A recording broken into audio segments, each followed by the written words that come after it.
رسول اکرم صلی اللہ علیہ وسلم کا فرمان عالی شان ہے کہ سید القومی خادمہم، قوم کا سردار اس کا خادم ہوتا ہے۔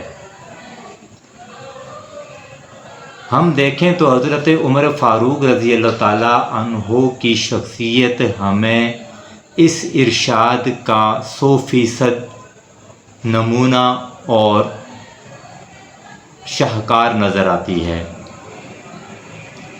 ایک مرتبہ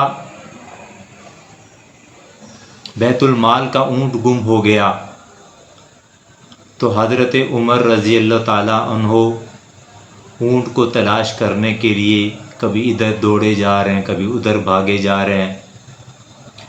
اتنے میں حضرت احنف بن قیس عرب کے کچھ سرداروں کے ساتھ آپ سے ملاقات کے لیے حاضر ہوئے تو حضرت عمر کی جب ان پر نظر پڑی تو کہا کہ احنف آؤ، تم بھی میرے ساتھ مدد کرو۔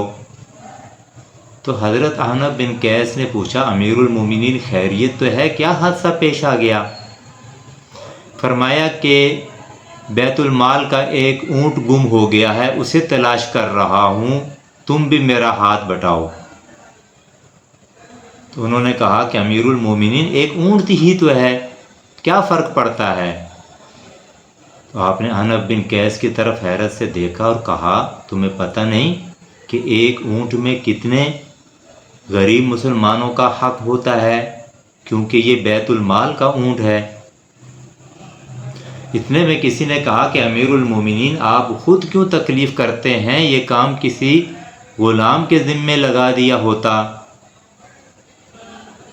تو اس پر بھی حضرت عمر نے جو جواب دیا وہ بڑا ہی متاثر کن جواب تھا۔ فرمایا کہ ایو عبد اعبد منی، کہ مجھ سے بڑھ کر کون غلام ہو سکتا ہے؟ تو اس طرح رسول اکرم صلی اللہ علیہ وسلم کے اس فرمان